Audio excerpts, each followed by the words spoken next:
డెస్టినీని చేర్చేలాగా మనం బలపరచాలని అనుదినం ప్రార్థనలో మేము జ్ఞాపకం చేసుకుంటూ వాక్యాన్ని పంచుకుందాము.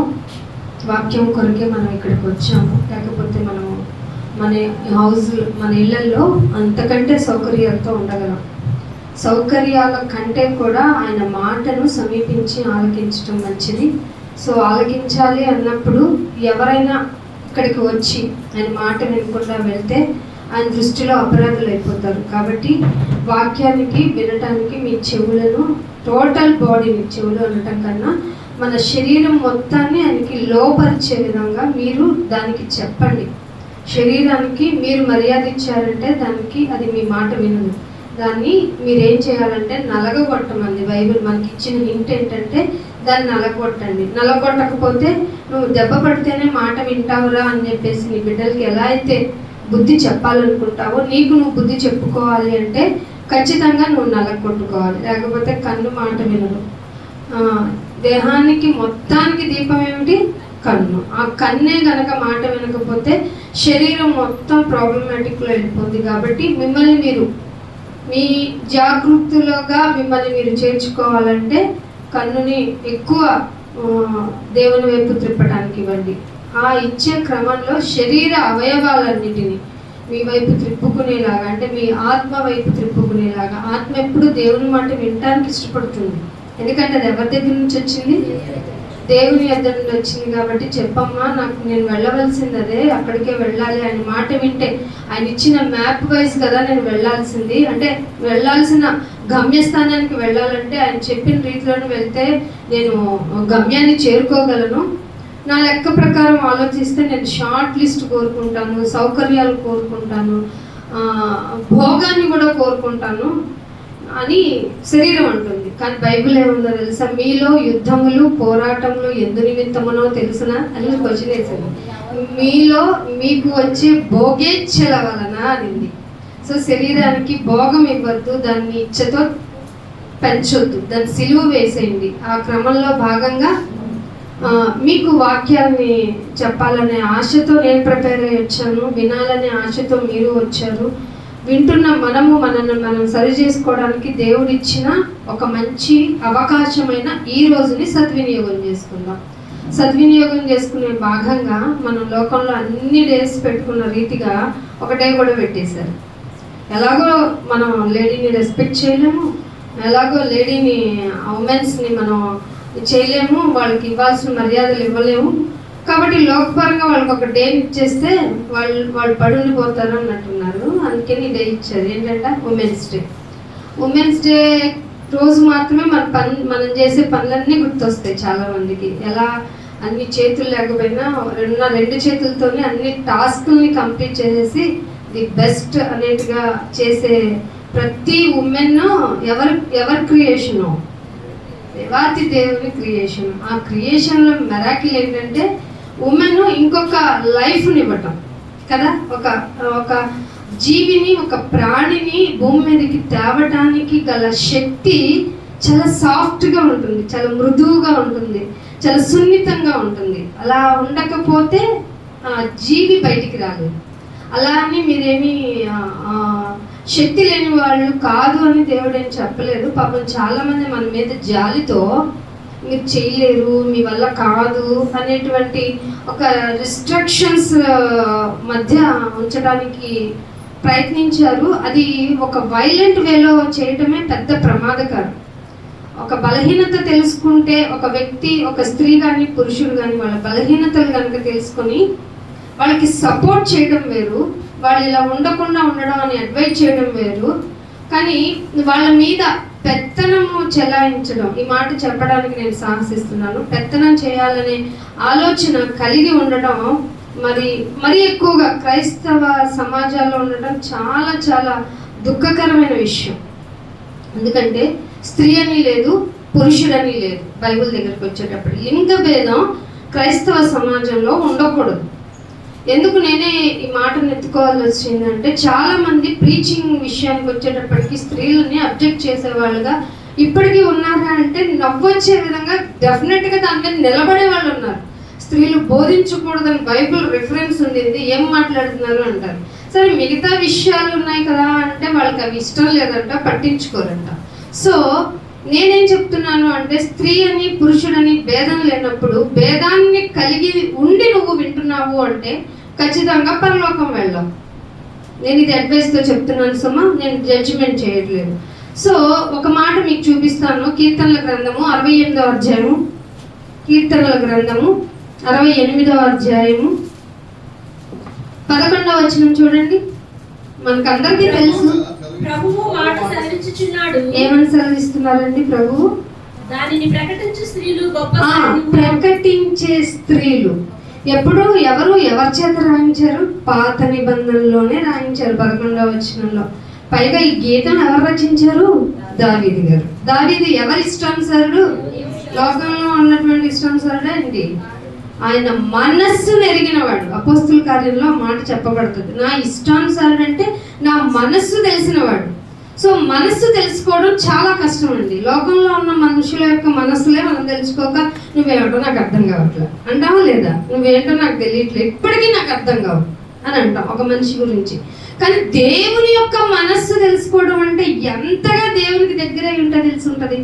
దేవుని యొక్క అభిప్రాయము, దేవుని యొక్క ఉద్దేశము ఏమై ఉంటుందో తెలుసుకొని దాన్ని రచనా రూపం చేసుకొని ఉంచుకున్న మాట బైబిల్లోకి ఎక్కింది అంటే ఎవరి ఉద్దేశం అయి ఉంటుంది ఇది? ఖచ్చితంగా ఇక్కడ ఏదో ఉమెన్స్ గురించి ఒక ఉమెన్ ప్రసంగం చేయడానికి కాదు, ఇది ఉపోద్ఘాతమే. ప్రకటించే స్త్రీలు గొప్ప సైన్యం. ప్రకటించే స్త్రీలు అంటే ప్రకటనకు వచ్చేసారు అంటే వాళ్ళు ఎన్ని వదులుకొని రావాలో చూడండి. కుటుంబాన్ని వదిలేయాలి, వదిలేసినట్టుగా ఉండాలి. వదిలేస్తే దేవుని దృష్టిలో మళ్ళీ అపరాధులు.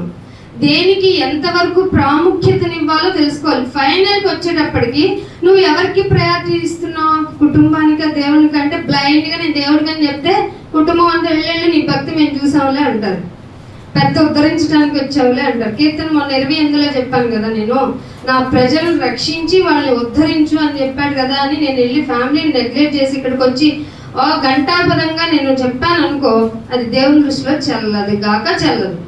సో నువ్వు దేవుణ్ణి ప్రకటించాలన్నా, దేవుని నమ్ముకున్నానన్నా, దేవుడి కొరకు అని నేను నిలబడ్డానన్నా, స్త్రీ అనేవాళ్ళు ముఖ్యంగా ఫ్యామిలీకి ఎంత ఇంపార్టెంట్ ఇవ్వాలో తెలుసుకోవాలి. అలా ఇచ్చిన వాళ్ళే ఇక్కడికి వచ్చి ప్రకటించగలరు. అంటే ఎంత ఇష్టమైతే కుటుంబం కోసం మనం సాక్రిఫైస్ చేస్తాం. అమ్మ వంట చేస్తుంది, ఒక స్పెషల్ ఫుడ్ చేసింది అనుకున్నాం, ఇష్టమని ఇంట్లో వాళ్ళు ఇంకొక బౌల్ ఇవ్వండి, ఇంకొక గిన్నె ఇవ్వండి అంటారు. తీరా తినే టైంకి ప్రిపేర్ చేసిన లేడీస్కి చాలా మందికి ఫుడ్ ఉండదు. అయినా మనం మూతి ముడుచుకుంటామా? అస్సలు ముడుచుకోం. కానీ నాకు సాయంత్రం కూడా దాయిచ్చి పెట్టలేదని బాధపడే వాళ్ళు అనదర్ జెండర్ అనమాట. సో ఇలాంటి ఎన్నో సాక్రిఫైయింగ్. ఒక స్త్రీ, చాలా మంది స్త్రీలు బిడ్డల కంటే వాళ్ళు గ్లామర్ పోతుందని పాపం కంఠం మానేశారు. వాళ్ళు దేవుని దృష్టిలో చాలా అపరాధులు. కానీ కనేసి వాళ్ళ జీవాన్ని కూడా పంచి, వైట్ బ్లడ్ని పంచి ఇంకో జీవిని వాళ్ళ యొక్క మనసు మెదడు ఎదిగేంత వరకు ఫీడింగ్ ఇచ్చి పెంచేవాళ్ళు అగైన్ ఉమెనే. అగైన్ ది మెన్లో నుంచి వచ్చిన స్త్రీనే ఉమెన్. ఈ ఉమెన్ దేవుడి దృష్టిలో ఎలా ఉన్నారంట? ప్రకటించే స్త్రీలు గొప్ప సైన్యము. సైన్యం ఎలా ఉంటుంది? నాకు కుటుంబం ఉంది, మరి నేను ఎక్కువ ప్రార్థన కూడికి రాలేను అనలేదు. నా కుటుంబం ఉంది, నాకు ఆర్థిక ఇబ్బందులు ఉన్నాయి, నాకు ఆరోగ్యం బాగాలేదు అని సోల్జర్స్ ఎవరైనా ఇంట్లో ఉంటే వాళ్ళు డ్యూటీ చేసినట్టేనా? కాదు కదా. సో ఏ ప్రాబ్లం ఉన్నా మేజర్ ఉంటాడు కదా, వాళ్ళ హెడ్ ఉంటాడు కదా, నాకు ఈ ప్రాబ్లం ఉంది అని చెప్తే ఆయన యాక్సెప్ట్ చేయరు. మోస్ట్ ప్రాబబ్లీ నువ్వు వెళ్ళాల్సింది యుద్ధానికి అంటారు. స్త్రీలు మనకి ఇచ్చిన డిక్లరేషన్ ఏంటంటే మీరు గొప్ప సైన్యం. ఏ సైన్యము? ప్రకటించడానికి నియమింపబడిన గొప్ప సైన్యం. ఈవెన్ మనకి కొత్త నిబంధనలో ఉన్నటువంటి సువార్తలన్నిటికీ రావడానికి మేజర్ కారణం మరియమ్మ గారు. యేసు ప్రభు వారు సమాధిలో లేరు, ఆయన లేచి ఉన్నాడని పెందల కడనే లేచి పరిగెత్తుకుంటా వెళ్ళి ఐ విట్నెస్ తో చూసి తిరిగి వచ్చి మిగతా వారందరికీ చెబితే గాని ఆయన లేచారన్న విషయం విదితమాల. అలాంటి సువార్త మొదలైతే ఇప్పుడు సువార్త వచ్చేటప్పటికి స్త్రీలు చెప్పకూడదండి. పుల్పీట్ ఎక్కకూడదు. పుల్పీట్ అంటే అర్థం కూడా తెలియని మహానుభావులు ఏమంటారంటే పుల్పీట్ ఏంటంటే చిన్న సమావేశ స్టేజ్ లాగా అని, చిన్న స్టేజ్ అని అర్థం. పుల్పీట్ అంటే పుల్పీట్ ఎక్కకూడదండి. ఏంటో ఎందుకు ఎక్కకూడదండి? అసలు ఏది నేర్చుకోవాలో క్రైస్తవ్యంలో అది నేర్చుకోవటంలా, ఎలా ప్రవర్తించాలో అలా ఉండటంలా, వారికి ఇష్టానుసారమైన ఇంప్లిమెంటేషన్, మనుషుల పద్ధతులను, ఇది దేవుని ఉపదేశం కదా అని ఒక మంచి బేస్ వాయిస్తో చెప్పడం గొప్ప అనుకుని నేర్చుకున్న వారి మధ్య ముందే రాయించిన దేవుని మాటను కనుక నువ్వు వినకుండా, చదవకుండా, చెప్పకూడదు అంటకండి. మనం మౌనంగా ఉండాలి. కొన్ని విషయాలు మనం మాట్లాడకుండా ఉండడం మనకి మంచిది. ఎందుకంటే మనం అతివాగుడు ఎక్కువ అని చాలా మంది అభిప్రాయం, కానీ అది కొంతమంది దాన్ని దుర్వినియోగం చేసుకోవడం వల్ల పేరు వచ్చింది. దానికి అందరి మీద అపనిందపడింది. ఎలా అయితే బైబిల్లో రాయించబడినట్లు స్త్రీనే మోసపరచబడింది అన్న మాటను పట్టుకొని ఆ స్త్రీతోనే నిందను తీసివేయటానికైనా ప్రకటించే స్త్రీలు గొప్ప సైన్యము అని ఆయన తయారు చేసుకున్నారు. కాబట్టి స్త్రీలారా, మీరు అలర్ట్గా ఉంటేనే కుటుంబం అలర్ట్గా ఉంటుంది. అందుకే నేను ఒక మాట చూపిస్తాను. ఫిలిప్పీలకు రాసిన పత్రిక 4వ అధ్యాయము, ఫిలిప్పీలకు రాసిన పత్రిక 4వ అధ్యాయము 2వ వచనం 3వ వచనం చూడండి. అవును, నిజమైన సహకారి ఆ స్త్రీలు. ఎవరు ఆ స్త్రీలు? 2వ వచనంలో చూడండి. ప్రభువునందు ఏక మనస్సు గలవారై ఉండాలి. ప్రభువునందు ఏక మనస్సు గలవారై ఉండాలని ఎవరెవరికి చెప్పాడంట? యవదోనియాను, తర్వాత సుంటికేనును. యవదోయానును సుంటికేను. ఎక్కడుందమ్మా? యవదోనియాను కదా. నువ్వు ఉందా లేదా? నన్ను మళ్ళీ కరెక్ట్ చేస్తాను. నేను కష్టపడి ప్రాక్టీస్ చేసాయి మరి యవదోనియాను,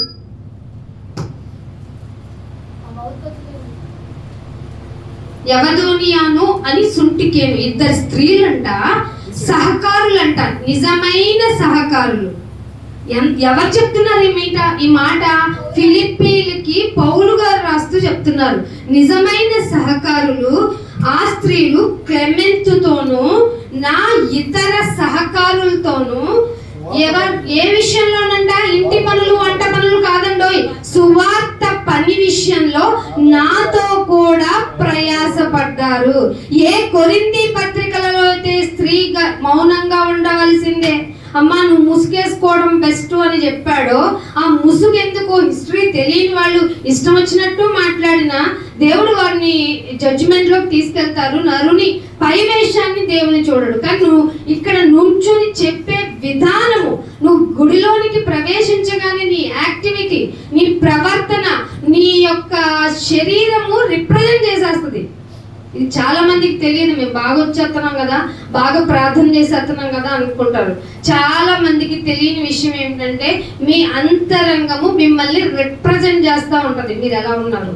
అందుకని ఆ స్త్రీలు నిజమైన సహకారి ఆ క్లెమెంతుతోనూ, నిజమైన సహకారి ఆ స్త్రీలు క్లెమెంతుతోనూ నా ఇతర సహకారులతోనూ స్వార్థ పనిలో రాకమ్మా, నువ్వు దూరంగా ఉండని ఏమని చెప్పారా? మాతో కూడా అంటే ఈక్వలైజేషన్. ఏమండి ఏకంగా చేశాడు కాబట్టి సమానం అని కాదండి అంటున్నారు. పాప వాళ్ళలో కొంచెం అతి తెలివి ఎక్కువైందని అనుకుంటున్నాను నేను.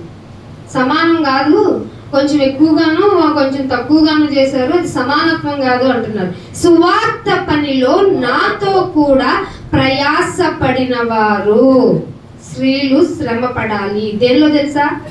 అమ్మ రేపు ఏం చేసి వచ్చాను ఆయన అంటే, కుటుంబాన్ని ఏలటంలోనే నా పని సరిపోయిందంటే ఒప్పుకోడు. ఇది మీకు చెప్తున్నా. సో ఈ క్రమంలో మీరు సువార్త పనిలో మీ కష్టాన్ని రిప్రజెంట్ చేసుకోవాల్సింది ఎక్కడో తెలుసా? సంఘంలోనే, మీ వీధిలో, మీ ఇంటిలో, మీ వాడలో, మీ బంధువుల మధ్య, మీ స్నేహితుల మధ్య మిమ్మల్ని మీరు రిప్రజెంట్ చేసుకునే క్రమము మీకు తెలిసి ఉండాలి.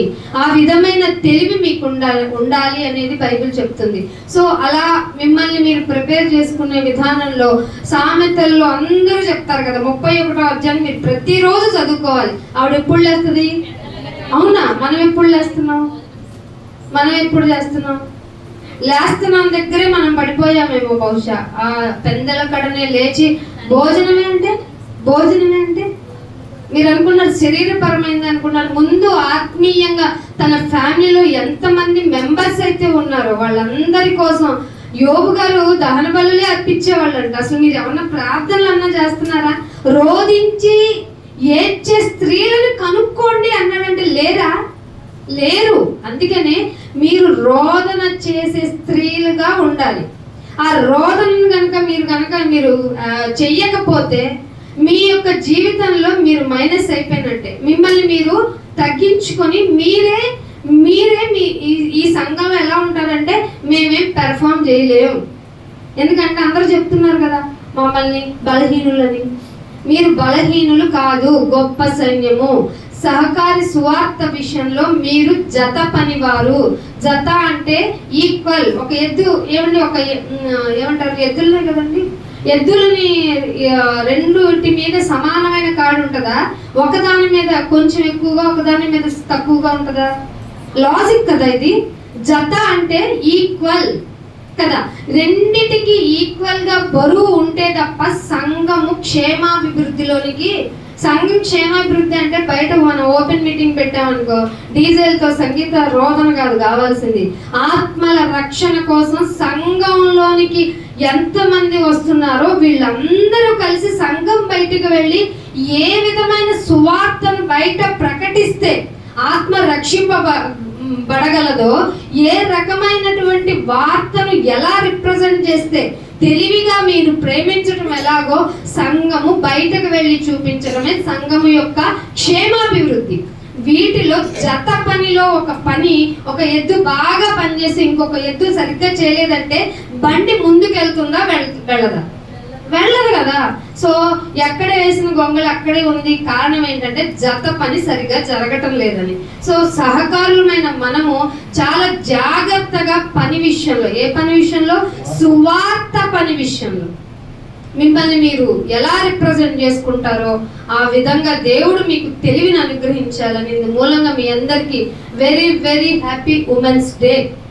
సో నేను ఇప్పటి వరకు ఉపద్ఘాతమే చెప్పాను. దేవుని యొక్క మాటలను బట్టి బల్లలోనికి వెళ్ళాలి అనుకుంటున్న మనకి దేవుడు ఏం చెప్తున్నాడు అనేది తెలుసుకోవడం చాలా ప్రాముఖ్యతము. ఆ ప్రాముఖ్యతలో మిమ్మల్ని నన్ను సజీవంగా ఉంచి ఆయుష్నిచ్చారు, ఆరోగ్యాన్ని ఇచ్చారు, వినటానికి మీకు చెవులను ఇచ్చారు, కూర్చోవడానికి సత్తువనిచ్చారు. ఆ సత్తువ కలగటానికి ముందే ఎన్నో డేస్ నుంచి మీకు ఫుడ్ ఇచ్చారు. అంతకు మించి అవన్నీ స్పృహ కలిగి తీసుకోవడానికి ఆక్సిజన్ ఇచ్చారు. ఇంత ప్రిపరేషన్ చేసి నేను ఇక్కడ కూర్చోబెడితే నాకు పిల్లనో, నాకు పెళ్ళనో, లేకపోతే నాకు బిజినెస్ అనో, నాకు డ్యూటీ అనో, లేకపోతే నేను సో రీజన్స్ వల్ల రాలేకపోతున్నానంటే నువ్వు కంపల్సరిగా ఈ రోజు గురించి ఎక్స్ప్లెనేషన్ ఇచ్చుకోవాలి. మంచిదైనా చెప్పుకోవాలి, చెడ్డదైనా వచ్చి ఆయన ఎదుట ప్రత్యక్షము కావాల్సిందే. అర్థమవుతుందా? సో మిమ్మల్ని ప్రిపేర్ చేసుకోండి, బీ రెడీ. దేవుడు ఇచ్చిన మరొక అవకాశాన్ని మనందరం సద్వినియోగం చేసుకుందాము. కీర్తనల గ్రంథము 65వ కీర్తన గ్రంథము 65వ కీర్తనకి రండి. 5వ వచనం, 65వ కీర్తన 5వ వచనం. ఎవరంట ఆయన? మాకు ఆపద్బాంధుడవైన దేవా అనలేదు ఇక్కడ, మా అవసరాలు తీర్చే దేవా అనలేదు, మా మొక్కుబడులు చెల్లించుకునే దేవా అనలేదు. మేము ఈ పని నిమిత్తం నిన్ను అర్జించుకోవడానికి రాలేదు. దేని నిమిత్తం వచ్చామట? మనల్ని రక్షించడానికి. అంటే మనం పాపంలో ఉన్నాం, మనం వేదంలో ఉన్నాం, ఇంతకు మించి మన ఆత్మ మరణంలోనికి వెళ్ళిపోయింది. దీన్ని తీసుకొని వచ్చే బాధ్యత నా ఒక్కడిదే. సో ఈ విషయాన్ని గ్రహించిన భక్తుడు ఏమన్నాడంటే, రక్షణకే కర్తవైన దేవా, రక్షణ కర్తవైన దేవా, నువ్వేం చెప్తున్నావంటే బూదిగంతములు అంటే, నేను మళ్ళీ చెప్తున్నా, ప్రపంచ నలుమూలల్లో ఉన్న ప్రజలందరికీ, దట్టు దూర సముద్రము మీద ఉన్న, అంటే దీవుల్లో ఉన్న వాళ్ళు కదా, వాళ్ళకి తెలివి ఉండదు, టెక్నాలజీ ఉండదు, వాళ్ళ భ్రమల్లో వాళ్ళ యొక్క నమ్మకాల్లో బ్రతుకుతారు కాబట్టి వాళ్ళకి ఎగ్జంప్షన్ ఉంది అనుకుంటారేమో. ఈవెన్ ట్రైబల్స్ కూడా ఆయన ఏమీ ఛాన్స్ ఇవ్వలేదు, మీకేం తెలియదు కదా అని. ఆయన దూర సముద్రం మీద ఉన్న వారికి ఆశ్రయించాల్సిన దేవుడు. అర్థమైందా? ఆశ్రయమైన దేవా, నీవు నీ నీతిని బట్టి పోలేరా బాబు, నాకు ఎద్దునిచ్చే బలిగా, నాకు గుర్రం ఇచ్చే బలిగా, లేదంటే నువ్వు నరమేధాన్ని చేసి నన్ను ప్రసన్నం చేసుకోనే దేవుడు కాదండోయ్. నాకు ఒకటి తెలిసింది నాయన, నీకు ఒక నీతి ఉంది. నీ నీతిని బట్టి మామూలు క్రియలు చెయ్యవు, భీకరమైన క్రియలు. ఏమండి, మనం అనుకుంటున్నాం, మనం ఇప్పుడు చూస్తున్న యుద్ధాలు వాటిని బట్టి ఆల్రెడీ మనకి పెట్రోల్ మీద డీజిల్ మీద వచ్చేసిందంట. మీరు ఇంతవరకే డేకి 1 లీటర్లే కొట్టించుకోండి, ఫ్యూచర్లో మీకు పెట్రోల్ దొరకపోవచ్చు అనే సమాచారం వచ్చినా మీరు ఆశ్చర్యపడక్కర్లా. ఏంటంటే యుద్ధం అంత భీకరంగా తయారవుతుంది ఇరాన్ ఇజ్రాయెల్ మధ్య. యాక్చువల్గానండి ఒక 12 అణుబాంబులు చాలంట.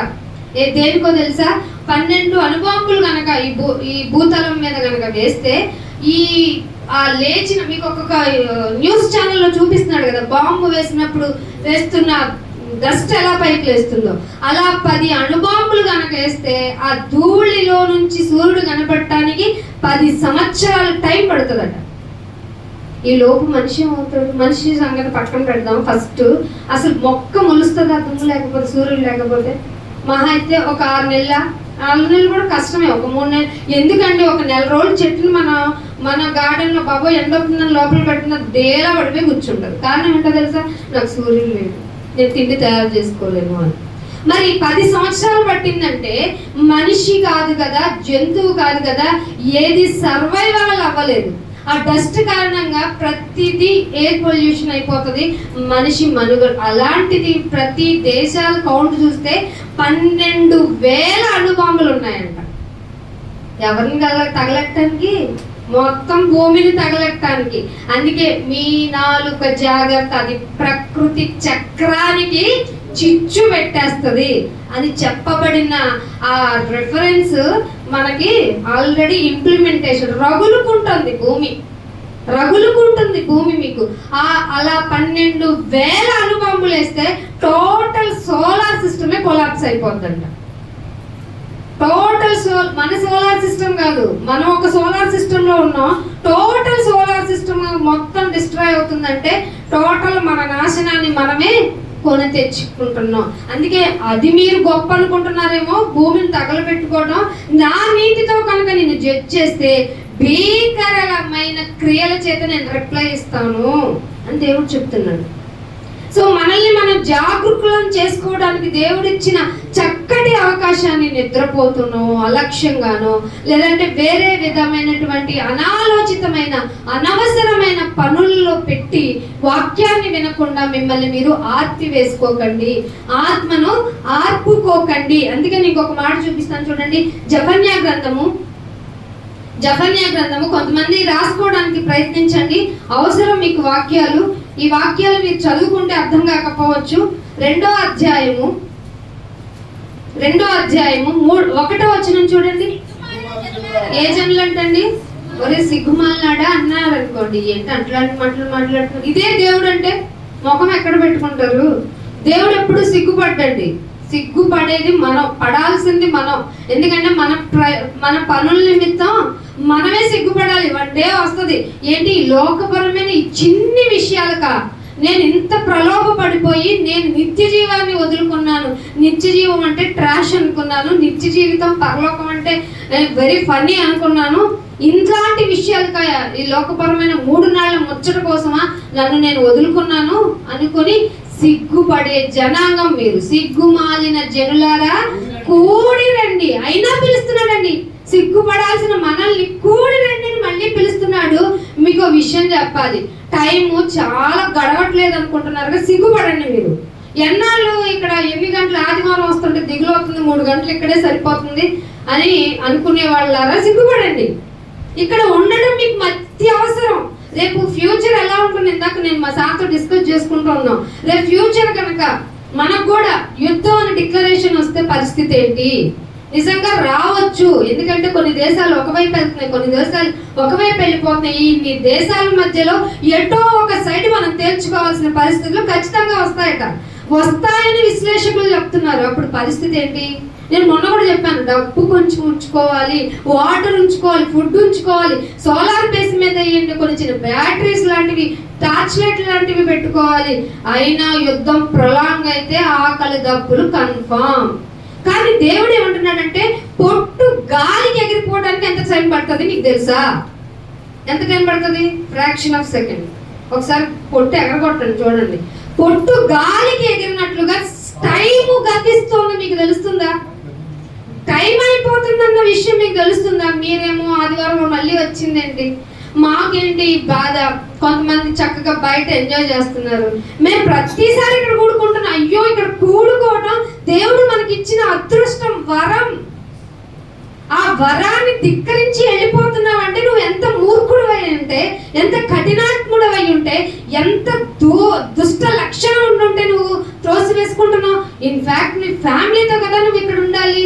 అవన్నీ చేయకుండా నువ్వు కూడా వచ్చి మరి ఇక్కడికి వచ్చి మరి మాటలు నిర్లక్ష్యం చేస్తున్నావు అంటే సిగ్గుపడాల్సింది నువ్వు. అందుకని 3వ వచనంలో అంటున్నాడు, దేశములో సాత్వికత కావాలి. ఎవరిని చూసినా హార్ట్ గానే ఉన్నారండి. ఎవరిని రిప్లై చేయమన్నా, ఎవరితో మాట్లాడినా వాళ్ళ way of version of language ఎలా ఉందో తెలుసా? చాలా హార్ష్ గా ఉంది. అది ముఖ్యంగా క్రైస్తవులు మాట్లాడే పద్ధతి అస్సలు బాగుండటం లేదు. రాత్రి మా ఫ్రెండ్ మాట్లాడుతుంటే సార్ అన్నారు, ఏదైనా తను అన్యుణ్ణి పెళ్లి చేసుకుంది, ఏదైనా కామెడీ వినాలంటే క్రైస్తవ్యంలో ఉన్నటువంటి టెస్టిమోనియల్స్ వింటున్నాడంట వాళ్ళ హస్బెండ్. చీపురు ఇట్లా పట్టుకోమన్నాడు, పట్టుకొని ఉన్నాను దేవుడు, ఇలా పట్టుకోవద్దు, ఇలా పట్టుకో. ఎంత చీప డౌన్, అంత డౌన్ చేశా. మాకు అసలు ఎంత ఏడుపు వస్తుంది. చీపురు పట్టుకోవడం చేత కానీ నువ్వు సైన్యంలో ఎలా చేరావు? అసలు దొంగ సైనికుడు కదా నువ్వు. ఇంకొక అమ్మకు అంటారు, ఎలుకలు పట్టుకోవడానికి దేవుడు హెల్ప్ చేశాడా? ఎలుకలు పట్టుకోవడం ఏంటండి? బంగారం కావాలి నాకు దొరికేలా చేయమందా? బంగారమే నీకు వద్దు, అది నీవు ఒక రోజు రోడ్లో పడేస్తావని చెప్పింది కదా బైబిల్. ఏంటి నీ సాక్ష్యం? ఏమని రిప్రజెంట్ చేస్తున్నావు? ఇప్పుడు జబర్దస్తులు కాదంట, మంచి కామెడీ షోలు, మీ టెస్టిమోనియల్స్ ఎలా ప్రవర్తిస్తున్నారు. అందుకే దేవుడు అంటున్నాడు, సాత్వికత నేర్చుకో. సాత్వికంగా ఉంటే నువ్వు ఎవరు సాత్వికులు తెలుసా? అన్నీ తెలుసు. అన్ని సకల విజ్ఞ ప్రావీణ్యుడు ఎవరండి? మోషే గారు. ఎన్ని సంవత్సరాలు నడిపించాడండి అరణ్యంలో? 40 సంవత్సరాలు. అన్ని తెలిసిన, విద్యలన్నీ తెలిసిన, లీడర్షిప్ ఉన్న ఒక పర్సనాలిటీ అసలు ఎంత కోపంగా అరుస్తూ, పదండ్రా బోండ్రా, మీకు బుద్ధి లేదు, ఏం లేదు అని తిట్టాలి కదా. ఆయన ఏమని పెట్టించుకున్నాడండి నేములు? సాత్వికుడు. తన ఇల్లంతటిలో సాత్వికుడు. నీ ఇల్లు గురించి నీకు సాత్వికత లేదు. నీ ఇల్లు అంటే మనమే ఆయన ఇల్లు. మన ఈ బాడీలో మనం రిప్రజెంట్ చేయడమే ఆయన ఇల్లు. ఆయన ఇల్లు అంటేలో నమ్మకంగా సాత్వికంగా ఉండేవారిని కోరుకుంటుంటే ఈ సాత్వికత అనేది క్రిస్టియానిటీలో మిస్ అయిపోయింది. మనుషుల్లో కూడా లోకపరంగా ఎలా అయితే డాంబికంగా ఉండటం ఇష్టపడుతున్నారో, సంఘాల్లో కూడా అలాగే డంబంగా ఉంటే, వేషధారణ కలిగి హ్యాపీగా లైఫ్ లీడ్ చేయడం అంటే సంఘంలో చూపిస్తున్నారు. అందుకే అంటున్నాడు, దేశంలో సాత్వికులై ఆయన న్యాయము, ఆయన విధి. ఏంటిది న్యాయం? అంటే సత్యమునే పలకవలెను. నీకు లాభం తెచ్చినా తేకపోయినా సత్యమునే పలకవలెను. అబద్ధం ఆడరాదు. నీకు మంచి జరిగినా మంచి జరగకపోయినా అబద్ధమే ఆడకూడదు. ఇది కదా ఆయన న్యాయం, ఇది కదా ఆయన విధి. న్యాయ విధులను అనుసరించే సమస్త దీనులు ఉన్నారు. ఉంటే వాళ్ళు రెస్పాండ్ అవ్వండి. వాళ్ళు ఎక్కడ ఉంటారయ్యా అంటే, దొరికితే సంఘంలోనే దొరకాలి. ఆ సమస్తమైన జనులారా, మీరు దేవుణ్ణి వెతకండి. ఎవరిని వెతకాలి? యెహోవా అంటే ఉన్నవాడైన దేవుణ్ణి వెతకండి. ఆ ఉన్నవాడైన దేవుణ్ణి వెతకండి అని చెప్తుంటే, ఎవరు వెతుకుతారంట? మీరు వెతికితే ఏమొస్తుందండి? వెతికితే నేసం వస్తుంది. కానీ ఏమొస్తుందంట? బైబిల్ ప్రకారం నీతి న్యాయం కనుక ఉంటే వెతికితే వినయం వస్తుంది. వినయము లేనివాడు దేవుని మాట వినటం లేదని అర్థం. ర్యాష్ బిహేవియర్ ఆఫ్ వాయిస్ క్రిస్టియానిటీకి ఏంటండి? మాట పెద్ద చిన్న తేడా లేకుండా నీకు ఇష్టమైనట్లు మాట్లాడటానికి నీకు ఎవరు అధికారం ఇచ్చారు? మాట అసలు మనకి బైబిల్ చెప్పింది వృద్ధుణ్ణి గద్దింపక అని ఉంది, ఉందా లేదా? అసలు వాళ్ళని కౌంట్ చేయందే మనం. అందుకే అంటున్నాడు, మీరు వినయ మనస్కులై నన్ను వెతకాలి, వెతికితే నీతి వస్తుంది. ఏమండి ఎక్కడుంటాయి?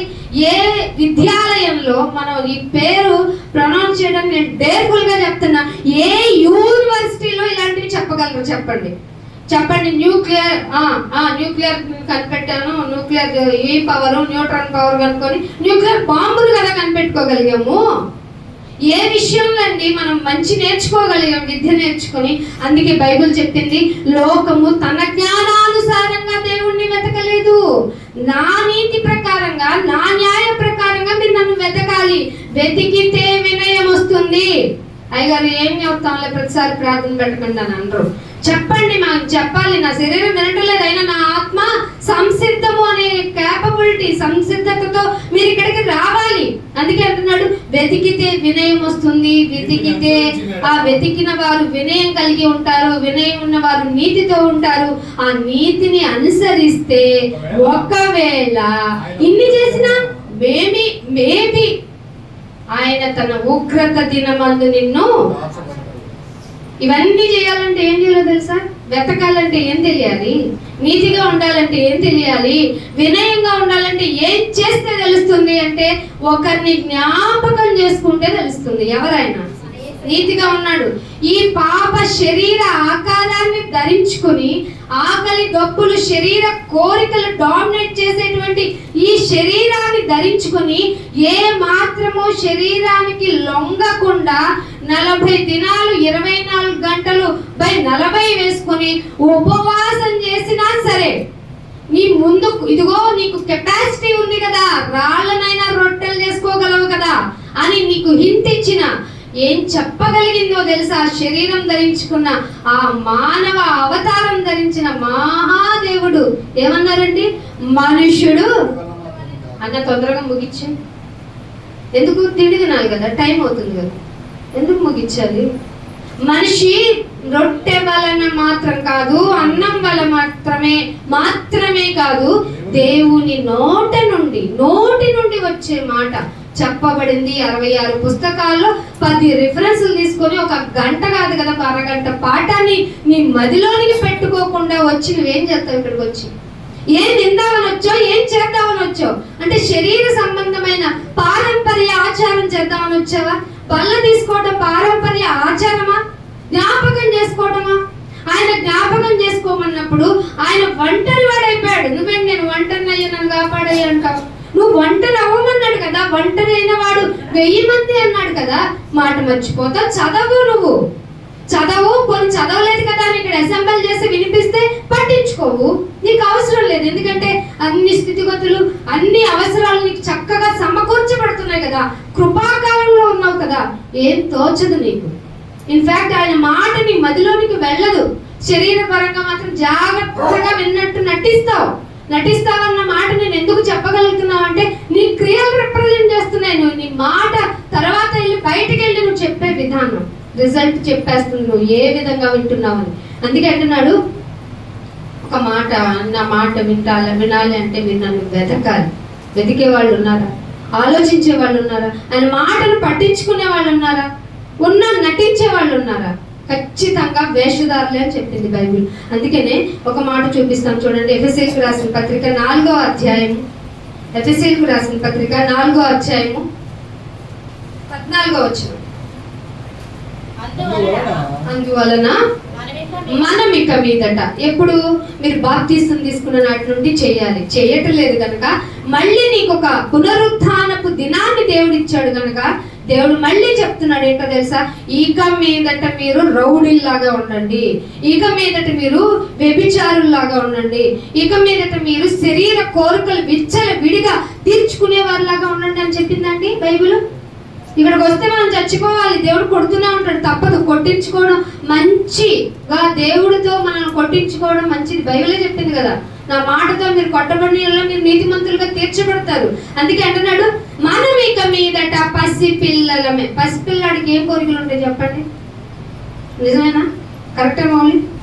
అయితే నువ్వేం అడగ మాకు. ఇక్కడ నుంచి బాప్తిసం తీసుకున్నావు కదా, ప్లడ్జింగ్ చేసి ఇక నుంచి ఇక్కడ మీరు టేబులింగ్ తీసుకుంటున్న ప్రతి ఒక్కరు ఇంక్లూడింగ్ మీ, నాయన నాకు ఇది కావాలి, ఇది చేసి పెట్టు అని అడగండి.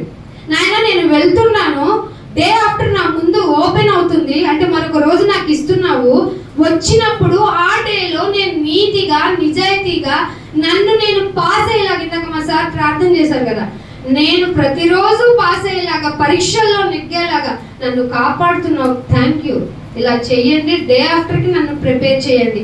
ఒకవేళ నిన్ను నీ గురించి చెప్పాల్సిన టైం వచ్చినప్పుడు, ఉట్టప్పుడు నీతో ఉన్నప్పుడు సంఘంలో ఉన్నప్పుడు హ్యాపీగా వెరీ గుడ్ నేను బాగున్నాను ఆయన దేవుడికి జై అంటున్నాను, ఆఫ్టర్ లోకంలోకి వెళ్ళిపోయిన తర్వాత పేతురు గారి లాగా కోయుడు కుయ్యక ముందే ఆయన ఎవరు అన్నట్టుగా బిహేవియర్ ఉండకూడదు. అర్థమవుతుందా?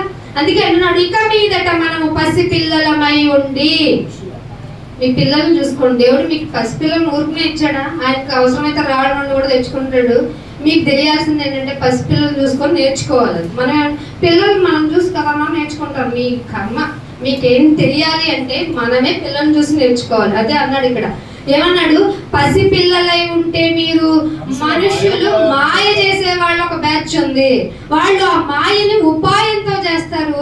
అందుకని మాయోపాయము చేత, మనుషుల యొక్క మాయోపాయము చేత ఇంకోటి చేస్తారు తెలుసా? వంచేస్తారు. అంటే నమ్మించి మోసం చేయడం, దాన్ని వంచన అంటారు. దీనిలో అందరూ దిట్టలే. నమ్మించి మోసం చేయడంలో దిట్టలు అందరూ.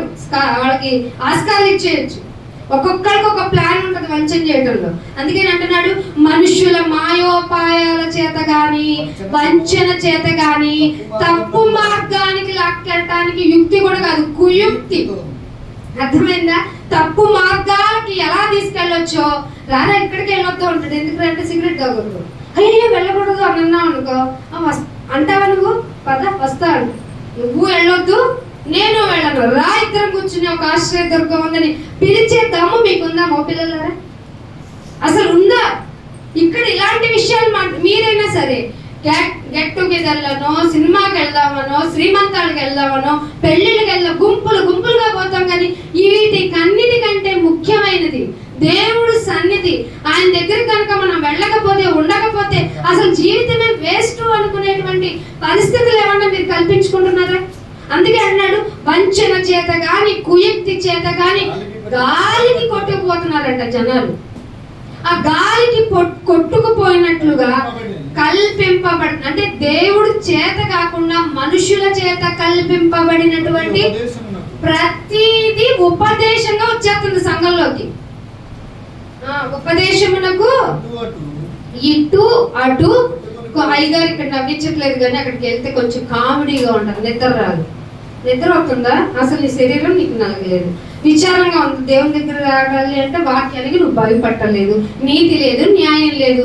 వాక్యం అనగానే పరిగెత్తుకుంటూ బయటకు వెళ్ళిపోతున్నారు చాలా మంది. ఎందుకో తెలుసా? వాళ్ళ వాక్యం శరీరం పట్టనివ్వదు. ఎందుకంటే సగం శరీర పరంగా ఉంటారు, సగం ఆత్మీయ పరంగా ఉంటారు. దేవుడు కావాలి, దెయ్యము కావాలి. ఒక కత్తిలో, ఒక వరలో రెండు కత్తులు ఎప్పటికీ ఏమాడావు. మీరు ఇది జ్ఞాపకం ఉంచుకోవాలి. మీరు నులివెచ్చగా ఉండకూడదు, అయితే చల్లగా వెళ్ళిపోండి, అయితే వెచ్చగానే ఉండండి. నులివెచ్చగా ఉండడానికి ప్రయత్నించే వారికి దేవుని ఉపదేశం నచ్చదు. మరి ఏం చేయమంటావయ్యా అంటే 15వ వచనం అంటాడు, ప్రేమ కలగాలి. ఏ ప్రేమ? ప్రేమ ఏంటి? ఆ ప్రేమ ఎలా ఉంటది? ఆ ప్రేమ ఎలా ఉంటది?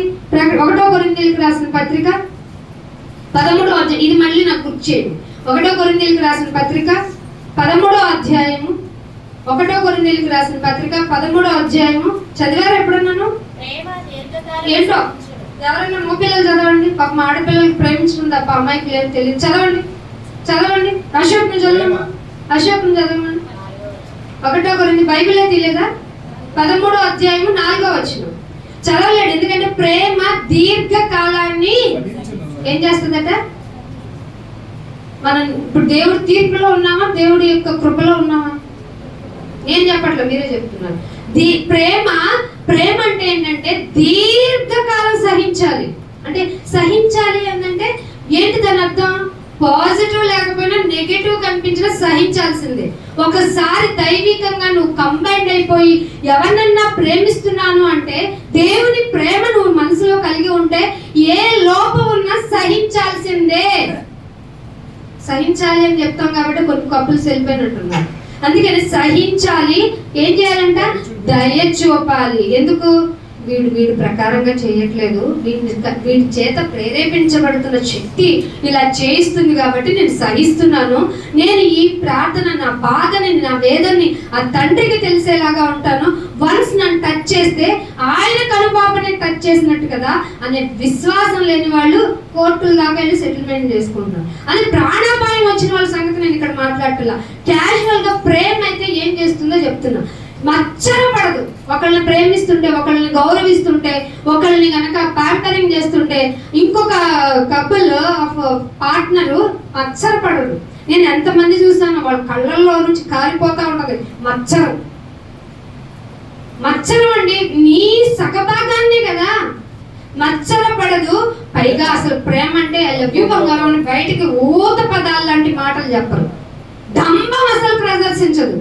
ప్రేమ దంభముగా ప్రవర్తించదు, ఉప్పొంగదు. ఇవన్నీ నీకు తెలియాలంటే ఇలా ప్రవర్తించిన ప్రేమ భూమి మీద శరీరంతో తిరిగింది. అందుకే నిన్ను టేబుల్ తీసుకునేటప్పుడు నన్ను జ్ఞాపకము చేసుకొనుటకై ఈ రెండు తీసుకోండి. నేను ఎలా అయిపోయినో తెలుసా ప్రేమను చూపించటంలో? ఈ రొట్టెలాగా ముద్దగా అయిపోయాను. నా శరీరం ముద్ద అయిపోయింది. ఎంతగా సహించుకుంటే నా శరీరం ముద్ద అయిపోయింది. ఎంతగా ఉప్పొంగకుండా, డంబం చూపించకుండా, మచ్చన పడకుండా నేను ఉంటే నా రక్తం ఇంత లిక్విడ్ గా కారిపోయింది. అందుకే నన్ను జ్ఞాపకము చేసుకున్నటకై ఇవి చెయ్యండి అని చెప్తే మాట వినకుండా ఐదో అమర్యాదగా ఏమంటే రోడ్ల మీద తన్నేసుకొని, రోజుల మీద తిట్టేసుకొని, మీరు క్రైస్తవులా? క్రైస్తవ ప్రకారం నడుచుకునే వాళ్ళ? ఒకళ్ళొకళ్ళు సహించుకోవడంగా రాదు, భరించుకోవటం రాదు. మీరు ఎలా దైవకంగా బాప్తీసం తీసుకొని బలలో చేతులేస్తున్నారు? అసలు అమర్యాదగా నడుచుకున్నదు. నాకు సెల్ఫిష్నెస్ అసలు తెలియదు. స్వప్రయోజనమును కోరుకొనదు, కోరుకోదు. ఇది నాకు ఉపయోగపడదు, వాడికి ఉపయోగపడిపోతే నాకు అనవసరం. అలా ఉండదండి. ప్రేమించడం ఇదంతా చేసింది మనుషులు ఎవరు కాదు, క్రీస్తు వారు. యేసు ప్రభువు వారు శిలువ మీద ఆయన అంత కొట్టు ఎలాగా శ్రమ పొందటానికి కారణం వల్ల ఆయనకి ఏమైనా ఉపయోగం ఉందా? చెప్పండి. ఏమన్నా ఒక్కటి చెప్పండి.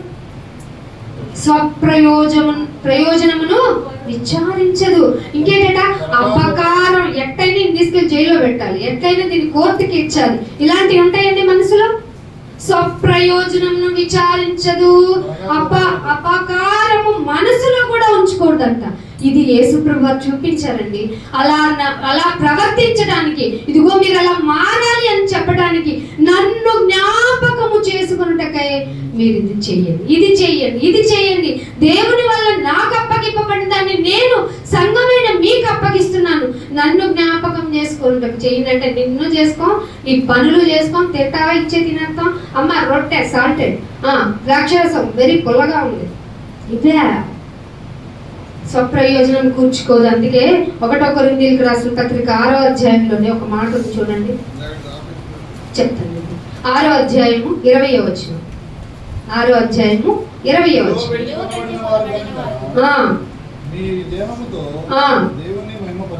మహిమపరచ మీ దేహముతో, గట్టిగా చదువు, మీ దేహముతో చదువు, నువ్వే మహిమపరచాలి. నీ దేహము ఎవరికి మహిమ అవ్వాలి? నువ్వు కట్టుకున్న పట్టు చీరకి, నువ్వు పెట్టుకున్న నగలకి, నీ ఇంటికి, నీ రోలెక్స్ వ్యాక్స్ కి, నీ ఏవో ఉంటాయి కదా కోట్లో చెత్త చెదారం మన శరీరానికి ధరించడం వల్ల దానికి మహిమ రాకూడదు. మన ద్వారా ఎవరికి మహిమ రావాలి? దేవునికి మహిమ రావాలి. అది తెలియాలన్నా నువ్వు తిరిగి బలలోనే చేతులు వేయాలి. నేను పెద్దరాయిని, నేను తీర్పులు మాత్రమే తీరుతాను, నేను అసలు నా న్యాయం చేయను అన్నాడు, మహిమ అవుతుందా? నువ్వు ఎంత బాగా ఉండాలి అంటే నిన్ను నువ్వు ఇప్పుడు చెప్పా కదా, ప్రేమకు సంబంధించినవన్నీ పాటిస్తే ఎలా ఉంటుందో ఒక రూపం, అది క్రీస్తు వారు. క్రీస్తు పోలికలోనికి మారడానికి మనల్ని మనం ఆయత్తపరచుకోవడానికి ఇక్కడ పునరుద్ధాన దినమును మనం కూడుకోవాలి. అంటే పునరుద్ధానం కలుగుతుంది. మనం ఎవరైతే బలలో చేతులు వేస్తారో అంత్య దినమునందు వారిని ఎవరు లేస్తారు? బలలో చేతులు వాళ్ళు వేసేవాళ్ళు లేస్తారా? ఆయన చెప్పిన ప్రకారం చేసి నిలబడి వాడిని తీసుకెళ్తారా? ఈ బల్లలో చేతులు వేస్తే జ్ఞాపకం వచ్చింది ఏంటయ్యా అంటే ప్రేమగా ఉండటం ఎలాగో నేర్చుకున్నాను, మహిమపరచడం ఎలాగో నా దేహంతో నేర్చుకున్నాను, నీతిగా న్యాయంగా వినయంగా ఉండటం ఎలాగో తెలుసుకొని నిన్ను వెతుకుతూనే ప్రతి పునరుద్ధానం ఇక్కడ కలుసుకున్నాను, ఒక రోజు నన్ను పునరుద్ధరిస్తావని. అందుకని ఇందాక మాట కంటిన్యూ చేద్దాము. 1 కొరింథీయులకు రాసిన పత్రికలో అది ఎఫెసీయులకు రాసిన పత్రికలోనే కదా, వాళ్ళకి చెప్తాను. ఎఫెసీయులకు రాసిన పత్రికలో 4వ అధ్యాయంలో 15వ వచనంలో ప్రేమ కలిగి, ఏ ప్రేమ? ఈ లోక ప్రేమ కాదు, ఎన్ని నియంత్రించుకోవడమో ప్రేమ అని తెలిసిన మనము ప్రేమ కలిగి సత్యము చెప్పుచు. ఏ సత్యం అండి? అమ్మని గుడికి వెళ్ళాను, నేను సినిమాకి వెళ్ళలేదు, గుడికే వెళ్ళాను, అమ్మాయిలు కలవడానికి వెళ్ళలేదు, అమ్మాయిలతో చాట్ చేయడానికి వెళ్ళలేదు, అబ్బాయిలతో కలవడానికి వెళ్ళలేదు, అసలు అమ్మాయిని నేను చూడటానికి నా కనుచూపులకి ఒక రిస్ట్రిక్షన్ పెట్టాను అని యోగులాగా మీరేమన్నా డిసైడ్ చేసుకొని వచ్చారా? కన్యకను చూడకుండా ఉండడానికి నాకు కనుగుడ్డుకి ఆజ్ఞ ఇచ్చానని చెప్పాడు యోగు గారు. చెప్పుకున్నారు మీ దేహంతో ఏమన్నా? అలా చెప్పుకోకపోతే మేము దేవునిలో ఉన్నామా అని మాత్రమే మీకు మీరు చెప్పుకొని భరోసా కలిగి నిత్య అగ్నికి చాలా దగ్గరగా ఉన్నట్టు. అందుకే ప్రేమ కలిగి సత్యము చెప్పుచు. ఎవరి వలె అంట? క్రీస్తు వలె. క్రీస్తుకి ఎంతమంది భార్యలండి? వింటున్నది కరెక్టే. ఎంతమంది భార్యలు? ఆయన ఏకాంగి. ఎన్ని ఇల్లులు ఉన్నాయి? ఇల్లే లేదు. ఎంతమంది ఆయన యొక్క కుటుంబ సభ్యులు?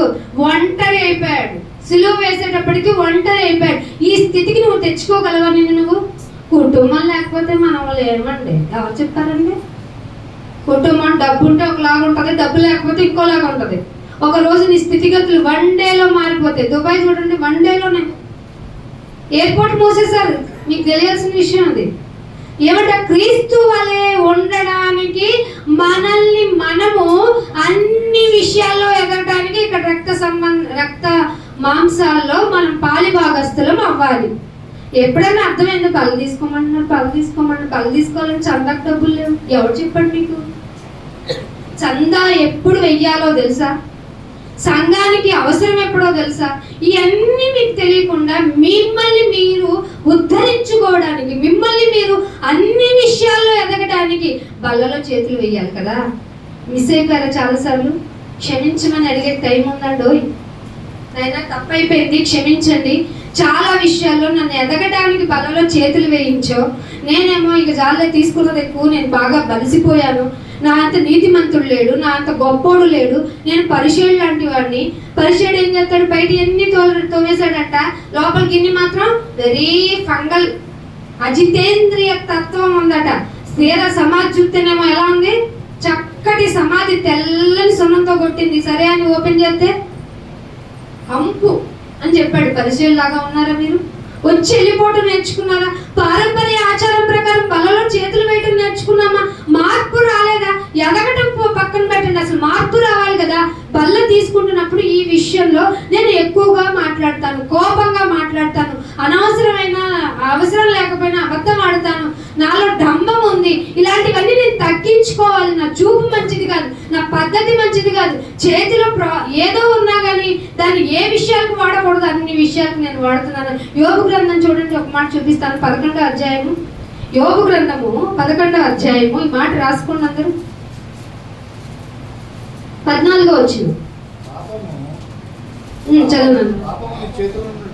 పాపము నీ చేతిలో నుండుట నువ్వు చూస్తే, పాపము నీ చేతిలో ఉండుట చూచి అయ్యో నా చేతిలో ఎంత పాపం ఉంది అని ఇది పరీక్షించుకోవడమా కాదా చెప్పండి? మిమ్మల్ని మీరు పరీక్షించుకున్నటకు బల్ల తీసుకోమంటున్నప్పుడు ఇలా పరీక్షించుకున్నావా ఎప్పుడన్నా?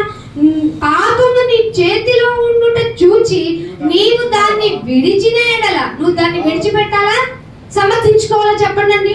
పాపం మనలో ఉన్నప్పుడు మనల్ని మనం సమర్థించుకోవడం మనం నేర్చుకున్నాం. ఎవరి దగ్గర? మన పితరుల దగ్గరే. తప్పు మందే అంటే ఖచ్చితంగా మందే. మన జీవితంలో ఉంది. ఏమో తప్పు చేసావు పండుగ చేయటం నా తప్పు కాదు, సర్పం కదా. సర్పం ఏమంటది? నువ్వే కదా నన్ను చేసావు అంటది, దాన్ని నోరలేదు కాబట్టి. కానీ పాపము ఉంది నీ చేతిలో అని తెలిస్తే దాన్ని విడిచిపెట్టినాడు. నీ గుడారం అంటే నీ గుడారం అంటే మన శరీరం. నీ గుడారములో ఉంది దుర్మార్గత. ఏముంది? మంచి మార్గము లేదు, మంచి స్థితిగతులు లేవు. నీ గుడారంలో నుంచి అటువంటి దుర్మార్గతను గనక నీవు కొట్టి వేసిన ఎడల, పరీక్షించుకోవడం అంటే ఇది కదా, దుర్మార్గతను కొట్టివేయాలి కదా. పాపం నాలోనే, నా చేతిలోనే, నా అవయవాల్లోనే ఉంది కదా. నువ్వు గనక పరీక్షించుకుంటే నిశ్చయముగా, వెరీ వెరీ కండిషనల్ గా నిర్దోషివి కదా నువ్వు. ఎవరు చెప్పాలా? చెప్పక్కర్లేదు. నీ హృదయం నీ మీద నేరారోపణ చేస్తుందా చేయదా? ఇదే పరీక్షించుకోవడం అంటే. ఖచ్చితంగా ఒక్క విషయమైనా బయటికి, ఏం నిజం చెప్పు, నువ్వు అలా చేసావు కదా, ఇలా మాట్లాడకూడదు కదా, ఇలా చేయకూడదు కదా, క్రైస్తవులకు తగనివి కదా, అల్లరితో కూడిన నాటుపాటలు అస్సలు కూడదు కదా. కానీ మన శరీరం వాటి వైపు లాగుతూ ఉంటది కదా. So next time onwards I restricted my self అని ఏమన్నా ఆలోచిస్తున్నారా? నీవు నిశ్చయముగా నిర్దోషివై హ్యాపీగా ఉంటావు. కానీ అన్ని అనుభవించేస్తావు. లోకంలో చెడంతా అనుభవించి ఇప్పటికి వచ్చి ఏమంటావు? నా జీవితంలో ఏం లేదు, నెమ్మదే లేదన్నా. ఎందుకు లేదన్నా? నిశ్చయంగా నీ చేతిలో ఉన్నదేంటో నీకు తెలుసు కదా, నీ అవయవాల్లో ఉందేంటో నీకు తెలుసు కదా, ఎంత దుర్మార్గుడువో నీకు తెలుసు కదా. అవన్నీ వదిలిపెట్టకుండా నీకు సంతోషం ఎలా వస్తుంది? అందుకే అంటున్నాడు, నిశ్చయముగా నిర్దోషివే, నువ్వు సంతోషించదవు, నిర్భయంగా ఉంటావు. ఏదొచ్చినా చెప్తా చెప్పు. చెప్పిన పోవాలని కదా నేను అన్నాను. ఎట్లా పోతే ఏమి? పోవాలని కదా. ప్రాణమును కాపాడుకోవాలి అనుకునేవాడి ప్రాణం వెంటనే పోద్ది. వద్దు నాయన తీసుకెళ్ళు అంటే ఉంచుతాడు నువ్వు. ఎందుకంటే వాళ్ళతోనే పని. నిర్భయుడవై నీవు స్థిరపడతావు. ఎంత మంచిగా చెప్పాడండి. ఇందుకు కదా బల్లలో అందుకే బల్ల తీసుకునేటప్పుడు నిన్ను నీవు ఏం చేయాలి? రాస్తున్నావా? ఎగ్జామ్ ఫెయిల్ అవుతున్నావా? రోజు వీకెండ్ ఎగ్జామ్ రాస్తున్నారా? మిమ్మల్ని మీరు పరీక్షలు చేసుకుంటున్నారా? పరీక్షల్లో మామూలుగా షుగర్ ఎక్కువైంది, క్రియాటిన్ ఎక్కువైంది, ఏదో థైరాయిడ్ ఉంది, ఇది ఉంది, పీసీఓడి ఉంది, ఇవి కాదు. అది శరీర సంబంధమైనవి. అది శరీరంతో పాటు ఆ రోగాలు కూడా పోతాయి. మరి ఏదయ్యా పోదు, ఏదయ్యా చావదు. అగ్నితో కాల్చిన చచ్చిపోయాయి, సమాప్తమయ్యాయి, బూడిదయ్యాయి మనకు తెలుసు. కానీ చావనిది మనలో ఉన్నదే మన ఆత్మ. దాన్ని కాపాడుకోవాల్సిన బాధ్యత మనదే. అందుకే ఈ కార్యక్రమాన్ని పెట్టాడు. ఎవరు? దేవుడు అప్పగించిన దానిని మీకు నేను అప్పగిస్తున్నాను. బల్ల తీసుకుంటున్నప్పుడు ఒక్కసారి పరీక్ష. నాలో పాపం, నేను నిర్దయుడను, నా జీవితం అంతా వేస్ట్ చేస్తున్నాను, ఉపయోగం ఉండటంలో నా వల్ల నాకే ఉపయోగం లేదని తెలుస్తుంది. తెలిసి తప్పు చేశాను ఆయన అని ప్రతిరోజు నిన్ను నువ్వు యథార్థవంతుడవై ఆయన ఎదుట ఒప్పుకొని బల్ల తీసుకోవాల్సిన అవసరం ఉంది. అందుకే 1 యోహాను రాసిన పత్రిక 5వ అధ్యాయం ముగింపుకు వచ్చాను. 1 యోహాను రాసిన పత్రిక 5వ అధ్యాయము 8వ వచనం. మనము సాక్ష్యమిచ్చువారు అనగా ఆత్మయు నీళ్లను 9వ వచనం. తన కుమారుని యందు విశ్వసించునవాడు పళ్ళు తీసుకోవడం ఇది ఎట్లా ప్రక్షాళన చేస్తుందన్నా? పాపం మన చాలా మంది అండి పళ్ళు తీసుకుంటే రోగం రాదా? పళ్ళు తీసుకుంటే రోగాలు నిలయమైన ఈ రోగం రాకపోవడం అని కాదు, ఆత్మ రోగం రాకుండా కాపాడుకునే ఇన్స్ట్రక్షన్స్ నీలో నుంచే బయలు వెళ్ళడానికి పరిశుద్ధాత్మ వారు నిన్ను హెచ్చరికలు కలగజేస్తారు. అంతా నీ చేతిలో ఉంది. తప్పెందుకు చేసావు అయ్యా అంటే ఫలానా ఫలానా పరిస్థితులు అన్నాడంట. అట్లా కాదు, నువ్వు ఈ బల్ల తీసుకుంటున్న నేను ఈ తప్పు చెయ్యొచ్చా అని నీ అంతరాత్మ నిన్ను ప్రశ్నించే ఛాన్స్ కలిగేలాగా సిచ్యువేషన్స్ క్రియేట్ అవుతాయి. ఒక భయము నీలో ఉంటుంది. ఆత్మీయ రోగం నీకు రాకుండా నిన్ను కాపాడుతుంది. అందుకు నువ్వు బల్ల చేతులు వేయాలి. చేతులు వేస్తూ శరీర రోగాల్ని కూడా నియంత్రించడానికి శక్తి సామర్థ్యము కలిగిన వాడు ఆయనే అంతటా ఆయన డిక్లరేషన్ ఇచ్చుకున్నాడు, నేనే స్వస్థపరచు దేవుడును. ఆయనకి అన్నీ తెలుసు కాబట్టి నీకు ఆ విషయాల పరంగా, లోకపరమైనటువంటి విషయాల పరంగా కూడా నిన్ను కాపాడుకోగలిగిన సమర్థుడు ఆయన. ఆయన మాట నీకు లెక్కవద్దు, ఆయన మాట నువ్వు పట్టించుకో. ఏదో లోకంలో ఎవరో చెప్తారు, దాన్ని పట్టుకుని ఇక్కడ ఎలాంటి ఎలా కుదురుతుంది? అందుకని వాక్యము యొక్క మాటలు నిన్ను గనక ప్రక్షాళన చేయగలిగితే నువ్వు ధన్యుడు పో, నువ్వు ధన్యుడు పో. అందుకే అంటున్నాడు, దేవుని కుమారుని యందు విశ్వాసం ఉంచువాడే తనలో సాక్ష్యాన్ని కలిగి ఉంటాడు. నీ సాక్ష్యము నీలోనే ఉంది. అది క్రియల ద్వారా, మాట ద్వారా నువ్వు రిప్రజెంట్ చేయాలి. ఇవన్నీ చేయకుండా లూకాసు వార్త 6వ అధ్యాయము 35వ వచనం, 6వ అధ్యాయము 35వ వచనం. అందుకు యేసు వారితో ఇట్లా నేను జీవాహారము నేనే, నా యొద్దకు వచ్చువాడు ఏమాత్రము ఆకలి కొనడు. లూకాసు వార్త 6వ అధ్యాయము, మీరైతే ఎట్టి వారిని గూర్చి అయినను, మీరైతే, ఇందాక మీరైతే మనమిక మీదట పసిపిల్లలమని ఒక మాట నేర్పించుకోమన్నాడు. అది చెప్తూ అన్ని విషయాల్లో క్రీస్తు వలె ఎదగాలని చెబుతూ మళ్ళీ మనకి ఇంకొక పని చెప్పాడు, మీరైతే ఎట్టి వారి గూర్చి అయినను నిరాశ వద్దు. చెప్పడా లేదా?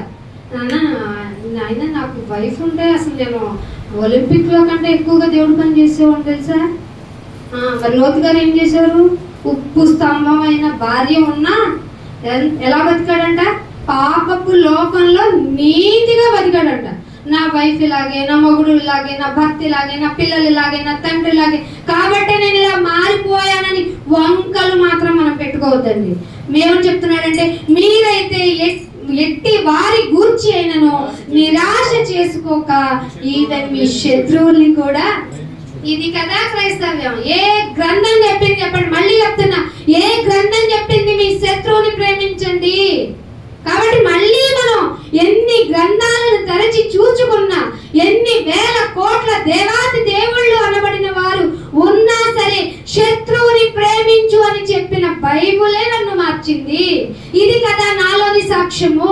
ఈ సాక్ష్యాన్ని పట్టుకొని నేను బయటికి కదా వెళ్ళి నిజమైన దైవ గ్రంథం అని నేను ప్రకటించుకోవాలి. నన్ను ఆపితే దేవుని మాట ఆపినట్లే కదా. శత్రువుని కూడా ప్రేమించేస్తున్నాం. శత్రువుని ప్రేమించడమే కాదు, మేలు చేయడం నేర్చుకున్నాం. మీరు తెలియక చేస్తున్నారు. ఏమన్నాడండి? చేతులు మేకులేసి మానికేసి కొడుతుంటే, తండ్రి నేను వీళ్ళు కావాలని చేస్తున్నాను, వీళ్ళు పోలీసులకు అప్పు చెప్పాలి, వీళ్ళు న్యాయ వ్యవస్థ, వీళ్ళు కోర్టుకి ఇచ్చారు. ఏం సాధిస్తారు మీరు చెప్పండి? ఏమి సాధించలేదు. ఎవరి వల్లనైనా మీకు నిరాశ పడకండి. శత్రువునైనా ప్రేమించండి, మేలు చేయండి, కుదిరితే వాళ్ళ పోషణ చూడండి. తిరిగి ఇచ్చే లెక్కైతే అప్పైనా ఇవ్వండి. అప్పు ఎందుకు ఇవ్వాలంటే మళ్ళీ మనం కష్టపడి, మనం అసలే నీతిమంతులం, చేతులు గడుపుకో, మనకి రూపాయి మళ్ళీ ఎక్స్ట్రా రాదు కాబట్టి అప్పుగానే ఇస్తానమ్మా తిరిగి ఇవ్వండి అనే ప్రయత్నాలు చేయండి. అప్పు ఇవ్వండి. అప్పుడేమవుతుందండి? అప్పుడు మీ ఫలము గొప్పది కదా. అప్పుడు మీ ఫలము గొప్పదై ఉండును, మీరు సర్వోన్నతుడైన దేవుని కుమారులు. ఇక్కడే అనబడతాం మనం. పైగా ఆయన ఎవరి గురించి మాట చెప్పాడు తెలుసా? కృతజ్ఞత లేని వారి ఎడల, దుష్టుడి ఎడల ఉపకారి, అపకారి కాదు ఉపకారి. మనం ఉంటామా? ఈ క్రైస్తవులు అంటే ఎంత అపకారంలో తెలుసండి. వీళ్ళంటే మేము పెడితే ఏం తెచ్చిపోతారు చెప్పండి? కొట్టుల్లో తెచ్చుకునేది అదే. మీరు కొన్ని చోట్ల ఎలా ప్రవర్తించాలో యుక్తంగా ఉండడం నేర్చుకోండి. అయ్యో మేము తినకూడదు ఏం సాధిస్తాం? వాళ్ళలో విశ్వాసం రేకెత్తించాలంటే, నిర్భయంగా దేవుని గురించిన మాటలు వాళ్ళతో చెయ్యాలంటే, వాళ్ళతో కొంచెం మింగిలమ్మంటే వెళ్ళిపోయి వాళ్ళతో తినేసి తాగేసి తొంగేయడం అంటే కలిసి గంతులేస్తారు అని. చాలా మంది అంటే ఉపన్యాసాల్లో పద ప్రయోగాలను కూడా తప్పులు ఎదిగే ప్రతిభాశీలు ఉన్నారు. వాళ్ళకు నమస్కారం.